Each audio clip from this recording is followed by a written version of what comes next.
सबको मसीह में जय मसीह की। मैं विश्वास करता हूँ आप सब लोग अच्छे हैं, भले चंगे हैं, परमेश्वर के कामों को अपने जीवन में देख रहे हैं। मैं परमेश्वर का धन्यवाद देता हूँ, उन्होंने 2024 के शुरुआत से लेके इस 2024 के अंत तक हम सभी लोगों को हर एक बीमारी से, हर एक एक्सीडेंट से, हर एक शैतान की चाल से अब तक के बचाए रखा और आने वाले साल में भी परमेश्वर हमें बचा के रखेगा। मैं विश्वास करता हूँ। मैं आप सबका भी धन्यवाद करता हूँ, आप अपना कीमती समय निकाल कर आ जाएं। मैं विश्वास करता हूँ आज के वचन के द्वारा परमेश्वर हम सबसे बात करेंगे। प्रियो, आज का जो मैसेज का टाइटल है वो है परमेश्वर को मूर्ख बनाने की कोशिश करना। प्रियो, जब हम बाइबल को देखते हैं तो बाइबल की एक चीज़ बहुत अच्छी लगती है कि बाइबल कभी भी झूठ नहीं बोलती। सबसे पहले जिन लोगों को परमेश्वर ने उपयोग में लाया उन लोगों ने बुरे काम किए। वैसे ही प्रियो, हम भी जब इस दुनिया में रहते हैं तो हम इस सोच में चलते हैं कि मैं सबसे अच्छा हूँ या फिर मैं सबसे अच्छी हूँ। और हम क्या करते हैं, जो अलग यानी कि जो लोग ड्रिंक करते हैं या फिर सिगरेट पीते हैं या फिर कोई गलत आदतों में हैं, तो हम लोग उनको बहुत आसानी से जज करते हैं।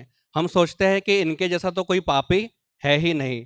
लेकिन प्रियो, हम जो अपने सोच विचारों में पाप करते हैं, हम जो अपने चाल चलन में हम जो पाप करते हैं, उसको हम लोग भूल जाते हैं, हम उसको महत्व नहीं देते। प्रियो, बाइबल एक ऐसी किताब है जहाँ पे परमेश्वर ने ऐसे लोगों को चुना जिनके जीवन में कमी थी। जैसे कि जब हम अब्राहम को देखते हैं तो अब्राहम जब मिस्र में जाता है तो वो डर जाता है कि यदि मैं मिस्र में जाऊँगा तो मेरी जो पत्नी इतनी खूबसूरत है, कहीं वो लोग मुझे मार ना दे। तो वो अपनी पत्नी से कहता है कि हम वहाँ पे जा तो रहे हैं, लेकिन तू उनसे एक झूठ बोलना कि तू मेरी बहन है। वैसे ही प्रियो, हम दाऊद के बारे में देखते हैं तो दाऊद राजा जो है अनेक अनेक युद्ध में जाता है लड़ने के लिए, लेकिन वो एक दिन घर पे रुक जाता है और जब वो अपना बालकनी में टहलता रहता है तो उसको बेशिबा नहाते हुए दिखाई देती है और वो उसके साथ में व्यभिचार कर बैठता है। पर जब वो अपने पाप को छुपाने की कोशिश करता है तो उस बीच में वो उसके पति को भी मार देता है। वैसे प्रिय, हम पतरस को देखते हैं तो पतरस प्रभु यीशु मसीह के साथ में उठता है, बैठता है, हर एक चिन्ह चमत्कारों को देखता है, हर एक बड़े बड़े कामों को देखता है। लेकिन जब उसको प्रभु के साथ में खड़ा रहने की बात आती है तो वो प्रभु के साथ में खड़ा नहीं रहता, बल्कि 3 बार वो प्रभु यीशु मसीह का इनकार कर देता है। इसका मतलब ये नहीं है प्रियो कि हम लोग भी गलत तरीके से अपने जीवन को जिएंगे। इसका मतलब ये नहीं प्रियो कि हम लोग भी गलती के ऊपर में गलती करते जाएंगे। प्रियो, बाइबल यह हमें सिखाती है कि हमारे जीवन में दुख मुसीबत आएंगे, हमारे जीवन में कठिनाइयाँ आएंगी, लेकिन प्रियो जब हम उसमें बने रहेंगे तो परमेश्वर जो है बहुत ही आसानी से हमें उपयोग में ला सकता है। प्रियो, जब हम उस कठिनाई में बने रहते हैं, जब हम पश्चाताप करते हैं और अपने प्रार्थना जीवन में बने रहते हैं, तो परमेश्वर जो है बहुत ही आसानी से उसमें से हमें निकालता है। प्रियो, जब हम मूसा के बारे में देखते हैं तो मूसा ने अपना अधिकांश जीवन वादा किए गए देश की और वो बढ़ने में अपना जीवन को व्यतीत करता है, लेकिन प्रियो वो वहाँ पर जा नहीं पाता। वैसे ही प्रियो, इजराइल लोग भी वादा किए गए देश में बहुत अनगिनत समय तक के रहते हैं, लेकिन प्रियो एक समय के बाद में वो लोग भी बिगड़ जाते हैं और परमेश्वर उनसे तंग आ जाता है और उनको गुलामी में भेज देता है। वैसे ही प्रियो, जब हम गिनती 16 पढ़ते हैं तो वहाँ पे हम देखते हैं कि मूसा के विरुद्ध में कुछ लोग उठ खड़े होते हैं और जब वो लोग मूसा के विरुद्ध में उठ खड़े होते हैं तो वहाँ पे जमीन फट जाती है और 250 लोग जो है उसमें समा जाते हैं। प्रियो, इनमें से कई कहानियां हमें यह चेतावनी देती है कि परमेश्वर हमारे पाप और विद्रोह को गंभीरता से लेता है। वह ऐसा परमेश्वर नहीं है जिसको हम हल्के में ले सके। प्रियो, बहुत बार हम सोचते हैं कि हम परमेश्वर को मूर्ख बना सकते हैं, हम परमेश्वर को बेवकूफ़ बना सकते हैं। लेकिन प्रियो, जब जब हम परमेश्वर को मूर्ख बनाने के लिए जाते हैं, एक बात हमेशा याद रखने की आवश्यकता है कि हम केवल और केवल अपने आप को मूर्ख बना रहे हैं। क्योंकि जब हम गलातियों 6 उसका 7 पढ़ते हैं तो वहाँ लिखा है, धोखा ना खाओ, परमेश्वर ठट्टों में नहीं उड़ाया जाता, क्योंकि मनुष्य जो कुछ बोता है वही काटेगा। प्रियो, मनुष्य कई बार अपने पापों को छिपाने की कोशिश करता है, अपने हर एक गलत कामों को छिपाने की कोशिश करता है। मनुष्य ऐसा करता है कि जब वो अपने विश्वासी भाइयों के सामने में आता है, तो वो धर्मी मनुष्य बनने की कोशिश करता है। जब वो प्रार्थना में बैठता है, भले ही वो उसको पता है कि मैं गलत हूँ, लेकिन वो परमेश्वर के सामने में ऐसा दिखाता है कि मैं बहुत सही रीति से चल रहा हूँ। लेकिन प्रियो, परमेश्वर जो सर्वज्ञानी है, उसको मूर्ख नहीं बनाया जा सकता। वो सब कुछ देखता है, वो सब कुछ जानता है, वो हमारे दिल की हर एक इरादों को जानता है। प्रियो, हम लोगों के सामने में आते हैं, हम उनसे बातें करते हैं, हम हँसी-खुशी उनसे बातें करते हैं और हम उनसे वादा करते हैं कि हम आपके लिए दुआ करेंगे, हम आपके लिए प्रार्थना करेंगे। लेकिन प्रियो, हमारे अंदर में कहीं न कहीं एक घृणा रहता है, एक जलनपना रहता है, लेकिन प्रियो हम भूल जाते हैं कि यह सब चीज़ों को परमेश्वर देखता है। तो प्रियो, आज के वचन में हम बाइबल के 2 गहरी घटनाओं के माध्यम से कुछ सीखेंगे कि परमेश्वर को धोखा देने का प्रयास कितना व्यर्थ और कितना खतरनाक होता है। प्रियो, जब हम इस साल के अंत के आखिरी हफ्ते में आ चुके हैं, तो आज के वचन में हमें चेतावनी देता है कि हमें अपने आप को नम्र बनाना है और परमेश्वर के साथ में सीधे हो जाना है, ताकि जो काम हम लोग 2024 में नहीं देख पाए, वो काम को हम लोग अपने जीवन में 2025 में देखने पाए। प्रियो, सबसे पहले जिस व्यक्ति को हम देखते हैं, वो है गेहजी। जब हम दूसरा राजा 5 उसका 20 से 7 पढ़ते हैं, तो वहाँ पे लिखा है कि परमेश्वर के भक्त एलीशा का सेवक गेहजी सोचने लगा कि मेरे स्वामी ने तो उस अरामी नामान को ऐसे ही छोड़ दिया कि जो वह ले आया था उसको उसने न लिया, परंतु यहोवा के जीवन की शपथ, मैं उसके पीछे दौड़कर उससे कुछ न कुछ ले लूँगा। तब गेहजी नामान के पीछे दौड़ा। नामान किसी को अपने पीछे दौड़ता हुआ देखकर उससे मिलने उससे मिलने को रथ से उतर पड़ा और पूछा, सब कुछ कुशल क्षेम तो है? उसने कहा, हाँ, सब कुछ कुशल है। परंतु मेरे स्वामी ने मुझे यह कहने को भेजा है कि एप्रैम के पहाड़ी देश से भविष्यवक्ताओं के चेलों में से 2 जवान मेरे यहाँ अभी आए हैं, इसलिए उनके लिए 1 किकार चांदी और 2 जोड़े वस्त्र दे। नामान ने कहा, खुशी से 2 किकार ले ले। तब उसने उससे बिन तब उसने उससे बहुत विनती करके 2 कीकार चांदी अलग थैली में बांधकर 2 जोड़े 2 जोड़े वस्त्र समेत अपने 2 सेवकों पर लाद दिया और वे उन्हें उसके आगे आगे ले चले। जब वह टीले के पास पहुंचा, तब उसने उन वस्तुओं को उनसे लेकर घर में रख दिया। उन मनुष्यों को विदा किया और वे चले गए। तब भीतर जाकर अपने स्वामी के सामने खड़ा हुआ एलीशा ने उससे पूछा, हे गेहजी, तू कहाँ से आता है? उसने कहा, तेरा दास तो कहीं नहीं गया। उसने उससे कहा, जब वह पुरुष इधर मुंह फेरकर तुझसे मिलने को अपने रथ पर से उतरा, तब से वह पूरा हाल मुझे मालूम था। क्या यह समय चांदी या वस्त्र या जैतून या दाख की बारियां या भेड़ बकरियां, गाय बैल और दास दासी लेने का है? इस कारण से नामान का कोढ़ तुझे और तेरे वंश को सदा लगा रहेगा। तब वह हिमसा श्वेत कोढ़ी होकर उसके सामने से चला गया। प्रियो, यहाँ पे हम देखते हैं कि नामान जो है एक सेनापति था और वो कोढ़ से ग्रस्त था, लेकिन वो एलीशा के पास में आता है ताकि वो पूरे तरीके से ठीक हो जाए। जैसे ही नामान उसके पास में आता है, तो एलीशा उससे मिलने के लिए नहीं आता। एलीशा अपने दूत को भेजता है और उसको बोलता है कि तू यरदन नदी में जा और वहाँ पे 7 बार डुबकी मार और तू पूरे तरीके से ठीक हो जाएगा। लेकिन नामान जो है एक सोच लेके चल रहा था कि एलीशा आएगा, वो मेरे ऊपर में तेल मलेगा, मेरे ऊपर में प्रार्थना करेगा और मैं पूरे तरीके से ठीक हो जाऊँगा। वो गुस्से में आ जाता है, वो बोलता है कि इससे अच्छा तो मैं अपने आस-पास के देश में जो नदियाँ थी वहाँ पे नहीं नहा सकता था? क्या मैं वहाँ पे जाके नहाऊँ? क्योंकि जिस नदी में उ उसने नहाने के लिए बोला था, वो बहुत ही मिट्टी भरी हुई थी, वो मैली थी। लेकिन उसके साथ में जो सेवक थे, वो उसको बोलते हैं कि उसने तुझे ऐसा क्या करने के लिए कहा है? यदि वो तुझे कुछ भारी काम करने के लिए बोलता तो तू वो नहीं करता? तो कितना अच्छा है जो उसने बोला है उसको मानना। तो वो उस सेवक की बात को मानता है, वो डुबकी लगाता है और एक छोटे बच्चे के समान वो पूरे तरीके से ठीक हो जाता है। लेकिन जैसे ही वो ठीक होता है, तो वो जो भेंट का सामान लेके आया था, वो एलीशा को देने के लिए आता है। तो जैसे ही वो वापस आता है, तो एलीशा उसको मना कर देता है। लेकिन बार-बार नामान जो है उसको बोलता है कि ये भेंट ले ले, भेंट ले ले, लेकिन वो सरासर उसको मना कर देता है। क्योंकि प्रियो एलीशा दिखाना चाहता था कि परमेश्वर की जो कृपा है, परमेश्वर का जो चंगाई है, परमेश्वर का जो छुटकारा है, वो हम पैसे से मोल नहीं सकते। प्रियो लेकिन इन सब बीच में गेहजी था, वो सब ये सब जो हो रहा था, वो सब देख रहा था। क्योंकि प्रियो गेहजी जो है वो उसके साथ में था, वो देखा होगा कि यहाँ पे कितना सारा सोना है, कितने सारे कपड़े हैं, मेरे कपड़े तो फटे हुए हैं, अगर ये मिल जाते तो शायद मैं इसको पहन सकता था या फिर मेरी पत्नी को ये सोना या कुछ मैं इसमें से दे सकता था।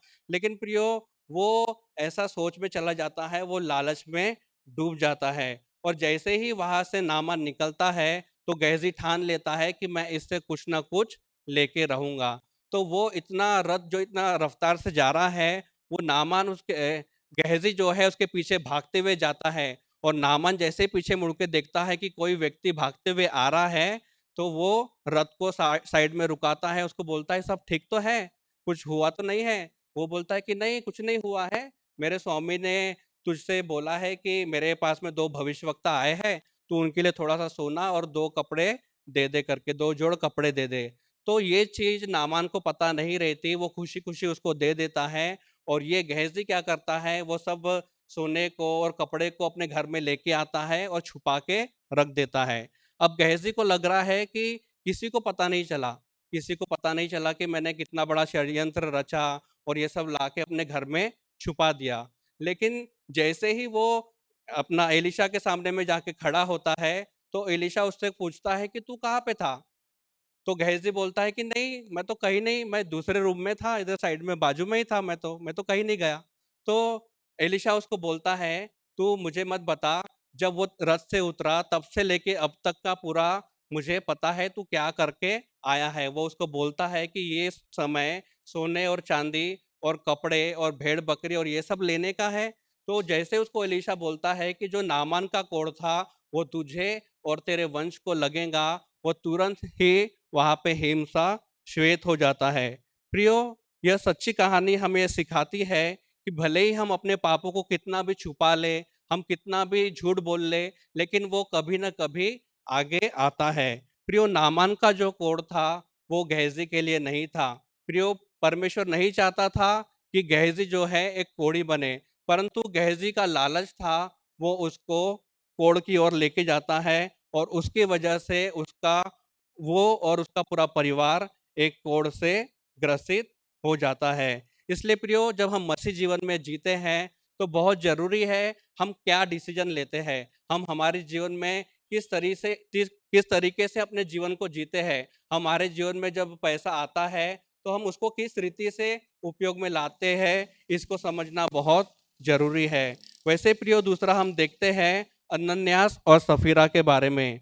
जब हम प्रेरितों के काम 5 उसका 1 से 11 पढ़ते हैं, तो वहाँ पे लिखा है, अनन्यास नामक एक मनुष्य और उसकी पत्नी सफीरा ने कुछ भूमि बेची और उसके दाम में से कुछ रख छोड़ा और यह बात उसकी पत्नी भी जानती थी और उसका एक भाग लाकर प्रेरितों के पाँव के आगे रख दिया। पतरस ने उससे कहा, हे हनन्या, शैतान ने तेरे मन में यह बात क्यों डाली कि तू पवित्र आत्मा से झूठ बोले और भूमि के दाम में से कुछ रख छोड़े? जब तक वह तेरे पास रही, क्या तेरी न थी? और जब बिक गई, तो क्या तेरे वश में न थी? तूने यह बात अपने मन में क्यों विचारी? तू मनुष्य से नहीं, परंतु परमेश्वर से झूठ बोला है। ये बातें सुनते ही हनन्याह गिर पड़ा और प्राण छोड़ दिए। सब सुनने वालों पर बड़ा भय छा गया। फिर जवानों ने उठकर उसकी अर्थी बनाई और बाहर ले जाकर गाड़ दिया। लगभग 3 घंटे के बाद उसकी पत्नी जो कुछ हुआ था न जानकर भीतर आई। तब पतरस ने उससे कहा, मुझे बता, क्या तुमने वह भूमि इतने ही में बेची थी? उसने कहा, हाँ, इतने ही में।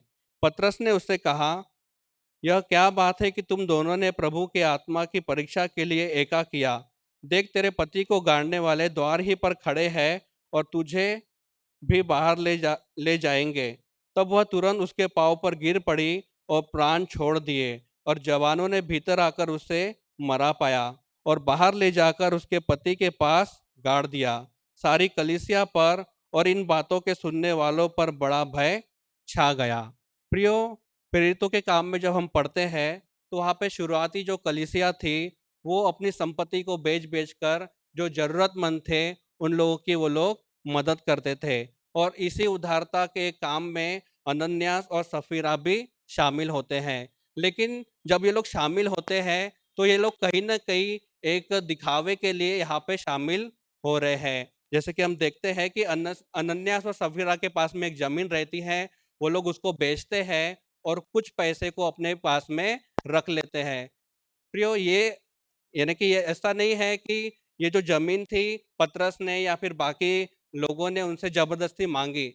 ये इनके मन में था कि हाँ, हम लोगों को भी परमेश्वर के लिए कुछ करना है। ये इन लोगों के हाथ में था, देना है कि नहीं देना है। प्रियो, समस्या ये नहीं थी कि इन लोगों ने अपने पैसों को रखा। समस्या ये थी कि इन लोगों ने पतरस के सामने में आके झूठ बोला और ये बताया कि हमने ज़मीन बेची थी और हमको इतना-इतना मिला है। लेकिन प्रियो, इसका जो प्रभाव है उनके जीवन में ऐसा पड़ता है कि उसका पति तुरंत ही वहाँ पे मर जाता है और जैसे ही 3 घंटे के बाद में उसकी पत्नी भी आती है, उसको पता नहीं है कि उसका पति मर गया, वो भी आके झूठ बोलती है। जैसे पतरस उससे पूछता है कि इतना ही मिला था? तो वो बोलती है कि हाँ, इतना ही मिला था। प्रियो, यह कहानी हमें सिखाती है कि यह पाखंड और झूठ बोलने की कोशिश में क्या होता है। उनका पाखंड ना केवल उनकी बल्कि पूरी कलीसिया के लिए एक गंभीर चेतावनी बन जाता है। प्रियो, जब हम मसीह के लिए जीते हैं, हम मसीह जीवन में बढ़ते हैं, तो बहुत ज़रूरी है कि जो हम करते हैं, उसको दिखाना ज़रूरी नहीं है। जब आप 10 करते हैं, तो आपको 10 बोलना है, जब आप 100 करते हैं, तो आपको 100 बोलना है।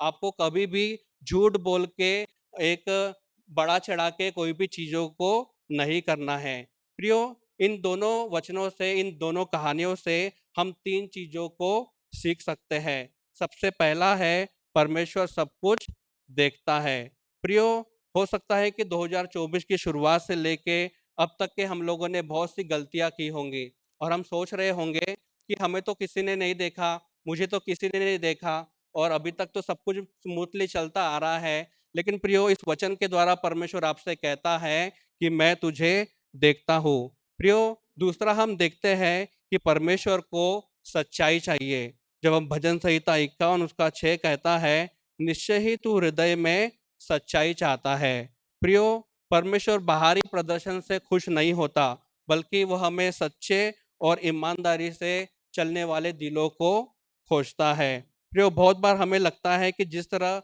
हम तैयार होते हैं, जिस तरह हम अपने कपड़े को पहनते हैं और हम अपने आगे वाले लोगों से बात करते हैं, हम अपने मसीह भाई-बहनों से बात करते हैं, तो हमें लगता है कि हम उन्हें आकर्षित कर सकते हैं। हो सकता है कि आप उन्हें आकर्षित भी करें और आप ये दिखाने का दावा करें कि मैं बहुत अच्छी रीति से मसीह जीवन में जीता हूँ या फिर चलता हूँ। लेकिन प्रियो, ये सब चीज़ें जो परमेश्वर के सामने में एक सड़ा हुआ बोरे के समान है। क्योंकि प्रियो, परमेश्वर जानता है कि हम लोग कितने पानी में हैं।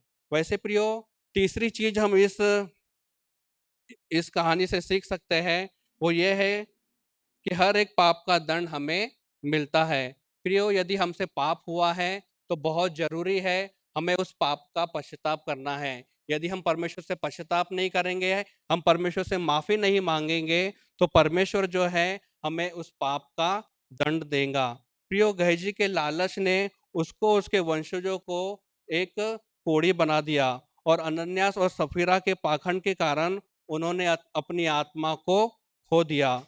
प्रियो, ये घटनाएँ हमें यह सीख दिलाती है कि हमें कभी भी अपने जीवन में पाखंडपना नहीं करना है, हमें झूठ नहीं बोलना है, बल्कि जब हम मसीह जीवन को जीते हैं, तो हमें सच्चाई, खराई से, ईमानदारी से अपने जीवन को व्यतीत करना है, क्योंकि परमेश्वर जो है हमेशा हमें देखता है। वैसे ही प्रियो, बहुत ज़रूरी है ये समझना कि जब हम अपने जीवन को सच्चाई खराई से नहीं चलते, तो जैसे गेहजी और सफीरा ने झूठ बोलकर अपने ऊपर में विपत्ति ला ली, वैसे ही प्रियो, हम भी अपने जीवन में अनेक विपत्तियां जाने अनजाने में लेकर आते हैं। इसलिए प्रियो, जब पवित्र आत्मा हमें अपने पापों को दर्शाता है, जैसे कि पतरस ने उससे बोला कि तू झूठ क्यों बोला, तो वो चाहता तो वहाँ पे माफ़ी मांग सकता था, लेकिन वो माफ़ी नहीं मांगता, और यदि वो वहाँ पे माफ़ी मांग लेता तो शायद वो बच जाता। प्रियो, गेहजी और अनन्या सफीरा ने जो किया उसके विपरीत हमें पश्चाताप करते हुए, अपने पापों को स्वीकार करते हुए अपने मसीह जीवन को जीने की आवश्यकता है। वैसे ही प्रियो, जब हम पहला यूहन्ना 1 उसका 9 पढ़ते हैं, वहाँ लिखा है, यदि हम अपने पापों को मान लें तो परमेश्वर हमें क्षमा करने में विश्वास योग्य और धर्मी है। प्रियो, ऐसा कोई पाप नहीं जिसे प्रभु यीशु मसीह माफ नहीं कर सकता या फिर अपने पवित्र लहू से धो के शुद्ध नहीं कर सकता। प्रियो, हमें हियाव बांधते हुए परमेश्वर के सम्मुख आने की आवश्यकता है। वैसे प्रियो, बहुत जरूरी है यह समझना कि जब हम अपने मसीह जीवन को जीते हैं तो हमें परमेश्वर के भय में चलना बहुत जरूरी है। इन दोनों कहानियों से हमें परमेश्वर के भय में चलने के महत्व को हम यहाँ पे देख सकते हैं। प्रियो, शुरुआती कलीसिया ने अनन्यास और सफीरा के मृत्यु के बाद परमेश्वर के पवित्रता को बहुत ही गहराई से समझा, और उसी तरह गेहजी की सजा हमें सिखाती है कि परमेश्वर के दासों को सच्चाई और खराई से चलने की आवश्यकता है। प्रियो, हमारे जीवन में कभी भी ऐसा पाप नहीं होना चाहिए जिसके लिए किसी दूसरे की मृत्यु जो है वहाँ पे होनी पड़े, या फिर परमेश्वर का ऐसा दंड हमारे जीवन में आए जिससे हम लोग जो है नष्ट हो जाए। प्रियो, वचन खत्म करने से पहले मैं आपसे एक ही बात कहूँगा कि वचन हमें बताता है कि हम उसकी आत्मा से भागकर कहीं नहीं जा सकते। आप परमेश्वर को धोखा नहीं दे सकते। वो हमारे विचारों को, वो हमारे कामों को, वो हमारे हर एक चाल चलन को जानता है। प्रियो, गेहजी का लालच और अनन्या सफीरा का पाखंड हमें यह चेतावनी देता है कि हर एक छुपे हुए पाप जो है उसका एक ना एक दिन परिणाम हमें भुगतना पड़ेगा। इसलिए प्रियो, धोखा देने के बजाय हमें आज परमेश्वर के साथ में सही होने की आवश्यकता है। प्रियो, जब हम नम्र दिल से उसके पास में आते हैं तो वो हमें क्षमा करता है और हमें अनुग्रह प्रदान करता है। प्रियो, आज हमें खुद को जांचने की आवश्यकता है। हमें अपने दिल को जांचने की आवश्यकता है कि ऐसे कौन से क्षेत्र है जहाँ पे हम परमेश्वर को या फिर अपने मसीह भाई बहनों को हम लोग धोखा देने की कोशिश कर रहे हैं। क्या हम पाखंड से तो नहीं भरे हैं? क्या फिर हमारे जीवन में ऐसे कोई पाप है जिसको हम अपने जीवन में लेकर चल रहे हैं? अगर प्रियो हमारे जीवन में ऐसा कुछ है तो आज ही हमें उसको स्वीकार करते हुए परमेश्वर के साथ में सही होने की आवश्यकता है, ताकि जो गलती हम लोगों ने 2024 में की, जिसके कारण से हम लोगों ने परमेश्वर के काम को अपने जीवन में नहीं देख पाए, तो प्रियो, बहुत ज़रूरी है हमें परमेश्वर के साथ में सही होना है, और जो काम परमेश्वर हमारे जीवन में 2025 में करना चाहता है उस काम को हम सब लोग अपने जीवन में देखने पाए। परमेश्वर इन वचनों के द्वारा आप सभी को आशीषित करे। आमीन। तो आप विवाह के लिए आगे कदम बढ़ाने को तैयार हैं। बधाई। इससे पहले कि आप अपनी शादी के दिन की तैयारी में जुट जाएं, योजना बनाएं और परेशान होने लगें, एक सबसे महत्वपूर्ण बात न भूलें, आपकी शादी। एक अध्ययन के अनुसार विवाह पूर्व परामर्श या वैवाहिक थेरेपी पूरा करने वाले जोड़ों में तलाक की संभावना 31% तक कम होती है, और कोर्टशिप टू मैरिज इसमें आपकी मदद करता है। हमारे कोर्स और पाठों में विवाहित जीवन के संघर्षों, वास्तविकताओं और रोजमर्रा की दिनचर्या जैसे कई विषय सम्मिलित किए गए हैं। इस कार्यक्रम पर कई जोड़ों का भरोसा रहा है जो जिंदगी के इस नए स्तर पर जाने के लिए तैयार हैं। लेकिन इसके लिए सिर्फ हमारी बात को ही न माने, आप अपना पहला पाठ मुफ्त सीख सकते हैं। एक बार जब आप कोर्टशिप टू मैरिज के साथ रजिस्ट्रेशन करते हैं तो आप हमारी 30 दिन की मनी बैक गारंटी द्वारा भी सुरक्षित रहते हैं, और आप तैयार हैं एक सुखी वैवाहिक